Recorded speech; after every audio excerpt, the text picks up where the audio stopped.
I wasn't around. I don't know what would have happened, but I got to say, at the end of the day, I put my hand up for the Liberal Party. I'm a Liberal.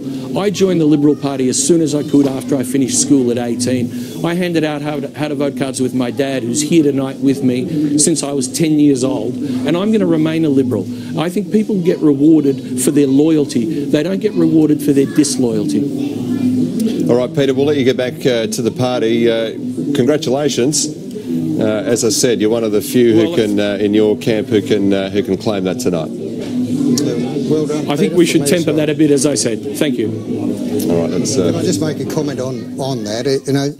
Rob Johnson was a Liberal for a long period of time, and I think he was a reasonable police minister. But when the decision was made that he should step down to give one of the new people a go, he just became extremely bitter. Yeah. And that's gone on. The last year we watched him. Why was he tolerated for so long, though? Well, because we thought he would do more damage outside than we're having him in. But particularly the last 6 months, he voted Labor on almost every occasion, every vote in the House. And we used to sit on the other side and watch him plotting with Mark McGowan as to how he could cause Colin Barnett the most damage. And he hated not just Colin, he hated me because he thought I was part of that decision, even though I wasn't.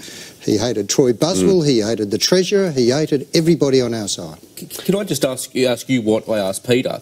Because the way Rob Johnson puts it, that when he was told, you're no longer police minister, that he had some kind of deal, some kind of Kirribilli deal with the Premier that he'd be Speaker. Would you have had the headache of Rob Johnson if 2013, instead of Michael Sutherland, you just gave Rob the speakership? Well, yeah, but you don't do things like that. You don't just roll over because someone's going to give you a hard time. And we saw the true nature of Rob after that decision. And I think Peter made a lot of correct comments. Just very quickly, Kim, before we turn our eyes to the scoreboard, because we're almost at that 30 mark there. Kim, did you want to... While we were chatting away about that, I saw come up on the screen the Labor Party had won Wanneroo. Right. I will be the first on this panel to call it for the Labor Party. Well, look, we're not... Officially, we're not quite there yet, but... Bob used to do that all the time. You're jumping in there. I think you might be right anyway, Kim, but... I think Sue's got a big... 29 currently to the ALP. They're one shy of that magic number of 30, but Sue might be about to... So we're ready to call Darling Range, which is a sensational... Yep. A sensational... All right, well, look, this is the state of the House at the moment. You can see a lot of red there. Hell of a lot of red. 5 green and 11 for the Blues. The Libs have still got 14 up for grabs, but look, we're about to call it any minute, really. Well, are you saying... we just about have. The last system has Darling Range in doubt, but Labor's calling it. That's a 13%.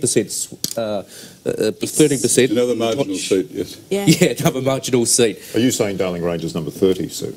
I don't know because I can't see. I can't tell what you've counted already quickly. But if you haven't counted Darling Range, we're calling it. That's huge. That's Tony Simpson's seat, the former local government minister who quit, who said that Colin Barnett could not lead the Liberal Party successfully to the election, and even though he's quit, he's lost his seat. Well, this is the seats that we're talking about here, Darling Range. 15% of the votes counted, so we have to keep that in mind too. They're on their way, but there's a few. Can we have a little bit of a talk since I'm here about my seat? Go on, then. Dawesville. Dawesville? Yeah, we're looking through We're coming up to it next. We needed a 12.66% swing to lose. We won all of the polling booths last time. There's been a reasonable swing against us, according to figures of 9.7%. But the booths that are still to come to be counted are the ones that we traditionally win in, and it looks as though we are still winning in those. Yep.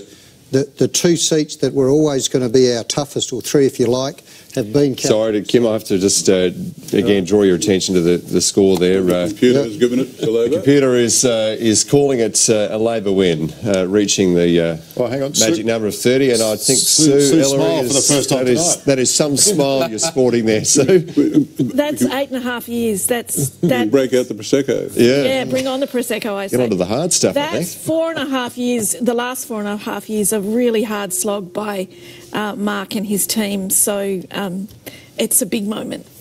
It's huge. Moment. What do you think? Well, I've said my piece on Mark, which I think he has been an exemplary opposition leader. in thinking through what needs to be done. And there'll be a lot of very happy people tonight. He will confront a load of problems. The budget is unsustainable, and he's going to have to handle that very difficult situation. But I notice there's a lot of folk out there saying, oh, will he...